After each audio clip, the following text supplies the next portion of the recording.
Ladies and gentlemen, welcoming to the Ray Carr Show is Brad Maule, actor, musician, radio host. Brad, have I left anything out? uh, uh, that's plenty, actually. So Well, I think that's all I do. well, I think you do. I saw the video of your latest music video. Outstanding. Thank you. For some reason, it's cutting out just a little bit. Yeah, we're on Skype, unfortunately, so we're cutting in and out. But I apologize about that. But Brad, I wanted to ask you. Right. You grew up in Texas. I grew up in West Texas, yes, on a farm.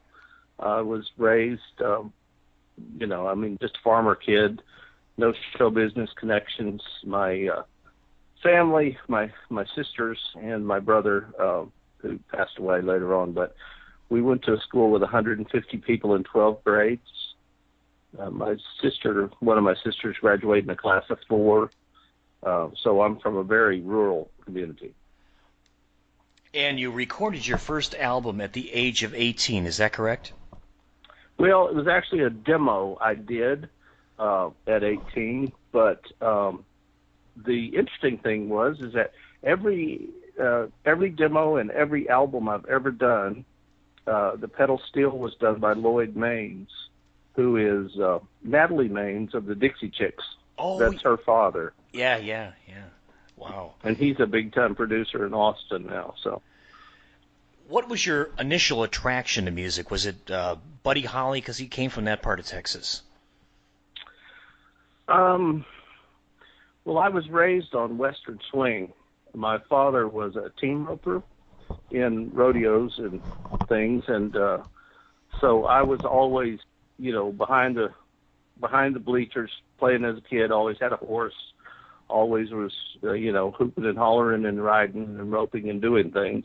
And at 8 o'clock or 8:30 or 9, as soon as the rodeo dance started down the way, because the arenas were outdoors in those days, I was just pulled toward it. I just couldn't help myself. So I would sneak down there as a kid and climb up on the chicken wire and just watch the band play and watch everybody, doing the dances and stuff. And back then it was Hall Nix and his West Texas Playboys, which was a similar band to Bob Wills. Oh, the Playboys. Right. And when did you start doing acting and getting interested in that particular genre of entertainment? I think I came out of the womb that way. I was just born a weird kid. My parents told me I was always singing and act. I was just a left-handed, weird kid, and was stuck out in the country someplace. And we got a television when I was 5 years old, and I literally used to go behind the TV and try to follow the wires, figure out where they went. So some people ask me, I kind of left home at about the age of 5 when I saw TV. Wow. So, we're talking probably about the mid 1950s, but at that time, television was still somewhat in its infancy, and you were able to take some of that influence and go forward. And then what happened, like in the early 1960s? Were there any particular instances that kind of broke you? Yeah. Well, my brother passed away in the early 60s. There were several major influences in my life. One was my father rode in Kennedy's inauguration. Huh, really? On a horse in a sheriff's posse. And this is all in hindsight looking back.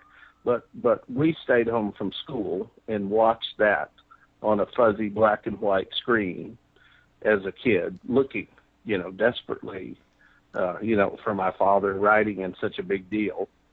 And then after that, Kennedy was assassinated, and that it was like a member of our family, had been assassinated or something. I mean, we grieved greatly. And at the same time, my brother got sick and over the course of the year passed away. And so those were very, very dramatic moments in my life, I guess, when I was about 13. So, wow. I mean, the Kennedy assassination was unbelievable, and your dad was he was part of it. Was he involved in the melee afterwards?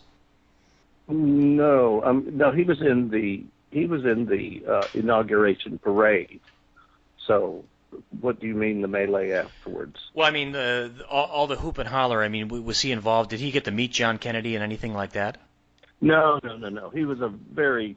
They had in Texas. They had what's called sheriff's posses, which are the people that would be. They were riding groups, social groups, of Okay. people that rode horses and things like that, and they would be enlisted. Like if a person was lost out in the woods or something, they'd be called up to, to they were helpful people, I guess you'd say.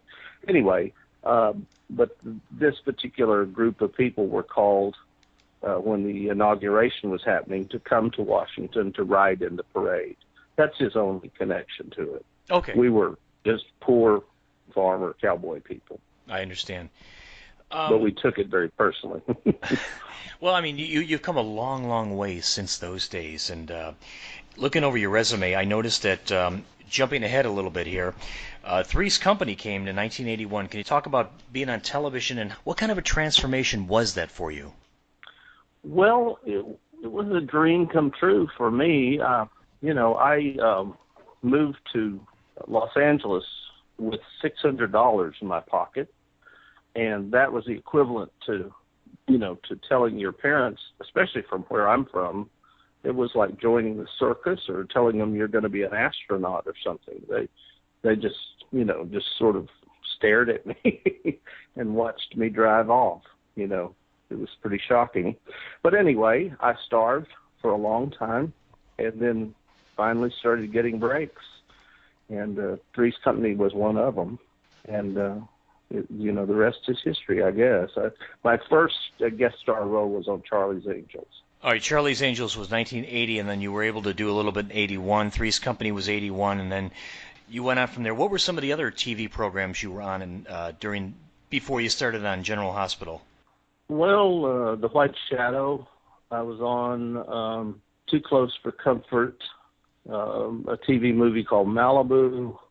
I did a play at what is now the Geffen Playhouse. It was the Westwood Playhouse at that time, called Movie Star. I did about maybe 200 and something performances of that play. And, I was considered a working actor. I worked, even though I only worked maybe 3 or 4 times a year on big things like that, perception-wise, you were still a working actor. You were a guest star. So, for 10 years, I was an actor who nobody knew, but I was on a lot of television. And then I got a break on the American Movie Awards to sing the nominated song, Arthur's Theme. And I replaced Andy Gibb on it. And it was a big deal. Roger Moore was the host, and David Frost produced it. And I sang it, and it was very successful. And then the next day, it turned out that the producer of General Hospital had watched the awards show that night, and they called me. And I'd never watched a soap opera, had no interest in them, to be honest. And they called and auditioned me for a couple of weeks. And finally, all of a sudden I had a role on General Hospital. And then suddenly 22 years passed of me working on General Hospital. 22 years. Wow, that's amazing. You were Dr. Tony Jones on that show. I mean, there had to be a lot of ups and downs. I mean, when you first started, I know you were probably a little trepidatious about it, but as time went on, did you become that character, or were you able to separate yourself from that character? Well, I was never a doctor. I think I am sometimes, but I wasn't. No, it was just, it was a good time in my life. I had a wife and children and a happy home life, and it was a good time. I had a good job, and got a couple of Emmy nominations, and they were going to kill my character. They did kill my character, or tried to. The first year I was on the show, which is normal. I mean, they do that. but the fans wouldn't let me die. Oh, And yeah. I've always had that was a big deal. And I've always had a better connection with the fans than I have with producers and directors and things like that. I mean, I am more of a common man. I'm more of the audience than I am of show business. And I'm still to this day that way. I identify with, regular people. Right. There you have a lot of fans up here in the Cleveland area, and I had a couple of questions from a number of fans. So I'm going to try to weave them in here to the interview. What was it like working with Jack Wagner? Fun. He's a cool breeze. We had, he was younger. He's a lot younger than me, but we were both kids in our own ways at that time, and he was just a joy to work with. Funny, always playing practical jokes, and that's the way I remember him. He's just a good guy. Good. Maybe talk about some of the emotional episodes that you did on General Hospital that really touched you. Well, I mean, it touched me when they shot me in the head and the heart. Oh, I could imagine, yeah. That one hurt a little bit. No, I was paralyzed, comatose, impotent, blind, had 4 brain surgeries. Whatever you do on a soap best is what they do over and over to you. And it just so happened that I was best at being hurt. But, there are some things that you do on soap operas that have long-lasting effects that you don't even realize. I think it was ranked as the number 2 greatest moment in General Hospital's history behind Luke and Laura's wedding is when my daughter, DJ, died on the show. And I gave her part away for a transplant. And, I'm just an actor. I was just doing my thing. But it had a lot of effect in terms of organ donations, right? Because of that. So you don't know how you're affecting people when you're out there acting. Brad, a lot of people out there have mentioned that particular episode to me, and they said that was the most moving episode they've ever seen on television. It was a remarkable experience for a lot of people, and I think you did touch people in ways you can't even imagine. Well, here's the secret truth behind it, which is it was shot out of sequence, as a lot of television is. So, that's one thing. When you watch it, when I watched that scene, I realized that I shot things like listening to her heart in another person. I did that before she had actually died in the scene. So all of that's kind of all out of sequence. And the other thing is they didn't have time. It was the end of the day, so they asked me if I would just go ahead and shoot the scene where I say goodbye to her without rehearsal, because there wasn't any blocking. I'm just sitting at the bedside. And so that scene was shot completely, just turn the cameras on and roll. Wow. The other thing is since that in my youth I grew up in a family that had lost a child, I understood it maybe in a deeper way than other people would know. Right. What year was that episode shot? Goodness. I believe I got Emmy nominations in 1995, so it probably was 1994. Okay. And after you've been in General Hospital for quite a while, I'm sure at some point during that, you said to yourself, I want to do something else. And, what went through your mind after a while?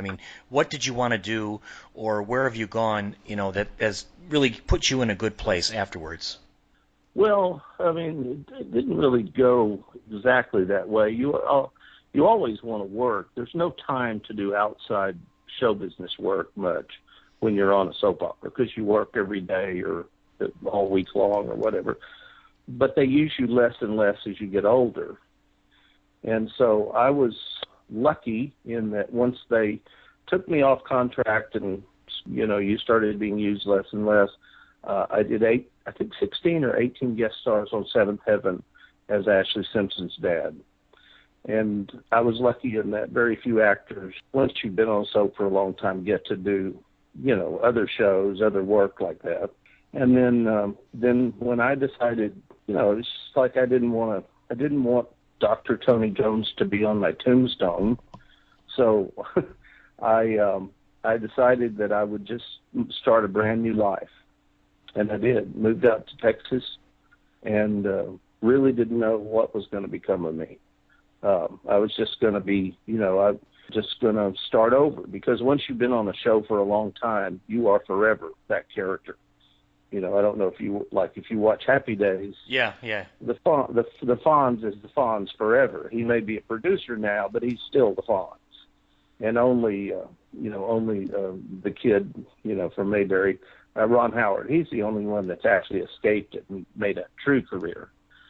So once you're pegged on a show, that's who you are. So I decided to just go out and do different things. And I'm a professor or teacher or lecturer actually at a university, and am so happy doing it. I love my work, and I in essence do the same thing I always did. I teach acting and stuff like that. But I live in a beautiful place, a beautiful countryside where I can fish, and I have great friends, and I have my children, and it's a wonderful place to be in life.